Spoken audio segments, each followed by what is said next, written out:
উম, নমস্কাৰ, মই ৩ নম্বৰ বালিতৰা বটাইগিলা পঞ্চায়তৰ অন্তৰ্গত ১ নম্বৰ ৱাৰ্ডত মই মনোনয়ন পত্ৰ যোৱা ১০ তাৰিখে দাখিল কৰিছিলোঁ আৰু মোৰ এই ৱাৰ্ডটোত আৰু কোনো আন দলৰ বা সমৰ্থিত বা কোনো ধৰণৰ প্ৰতিদ্বন্দ্বিতা আগবঢ়োৱা নাই।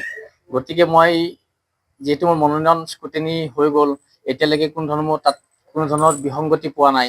মই ভাবোঁ যে মই এই ৱাৰ্ডটোত বিনা প্ৰতিদ্বন্দ্বিতাৰে বিজয় সাব্যস্ত হ'ম।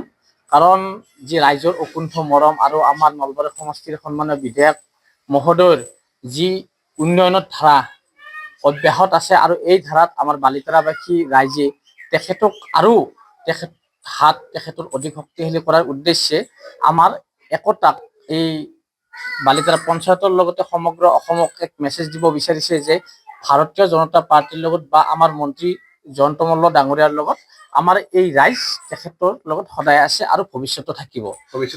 আমাৰ যি মন্ত্ৰী মহোদয়ৰ তেখেতৰ সকলোৰে দিহা পৰামৰ্শ লৈ আজিৰ তাৰিখলৈকে নলবাৰী সমষ্টিত যি উন্নয়নমূলক কাম কাজ হৈ আছে তাত আমিও অংশীদাৰী হ'ম বা কোনো ধৰণৰ যদি কাৰোবাৰ লগত কিবা আলোচনা কৰিব লগা থাকে তাৰ ক্ষেত্ৰত আমি সদায় সেইটোত আমি একমত।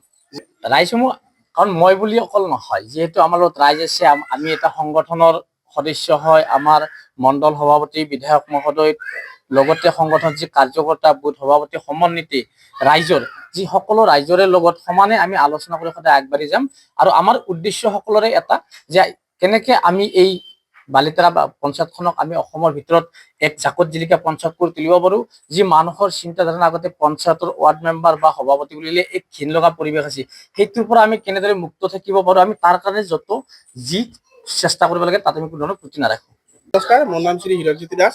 মই এইবাৰ পঞ্চায়ত নিৰ্বাচনত ৩ নং বালিতৰা বটাইগিলা গাঁও পঞ্চায়তৰ পৰা ৩ নং ৱাৰ্ডৰ পৰা মই নমিনেশ্যন দিছিলোঁ আৰু মই ভাৰতীয় জনতা পাৰ্টিৰ দলৰ সমৰ্থনত মই নিৰ্বাচনত অৱতীৰ্ণ হৈছিলোঁ আৰু মই জনামতে মই বিনা প্ৰতিদ্বন্দ্বিতাৰে কোনো ধৰণৰ প্ৰাৰ্থী দিয়া নাই, মই বিনা প্ৰতিদ্বন্দ্বিতাৰে জয় হোৱা বুলি গম পাইছোঁ।